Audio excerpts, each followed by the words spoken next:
it's a special day for me and sakto ano rin Chinese New Year. And since Chinese New Year, Kong Hei Fat Choi or Happy New Year sa inyo guys. And since walang work today, tinake ko yung opportunity na to na makapaggawa ng content.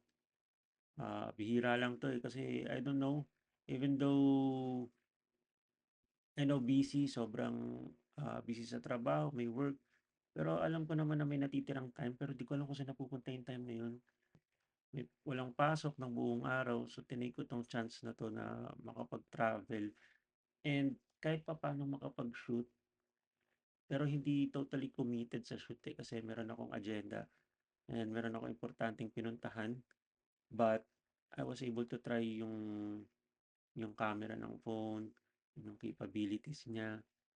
And nakakatuwa kasi parang dahan-dahan nababalik ko na ulit yung 10 years ago or 5 years ago na pagsushoot ko and yung passion ko sa pag-shoot sa photography and at the same time sa video shoot din.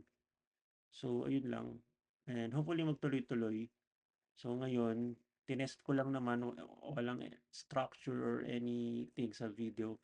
I just want to try kung ano yung kaya ng phone na to kasi imagine I started my journey in photography. I was using the iPhone 4S.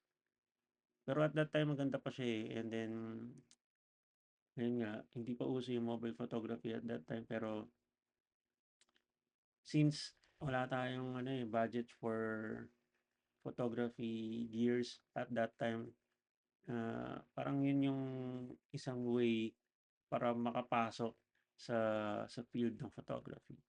And then, yun nga, eventually nakilala na yung mobile photography and lahat nakakapag-shoot na using phone, di ba? And di naman natin maikakaila na gumaganda na talaga yung mga qualities ng camera ng phone.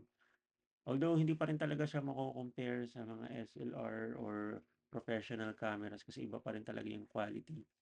Pero ayun, ito na yung start. Pwede na, ibig sabihin, yun lang, kakayanin na.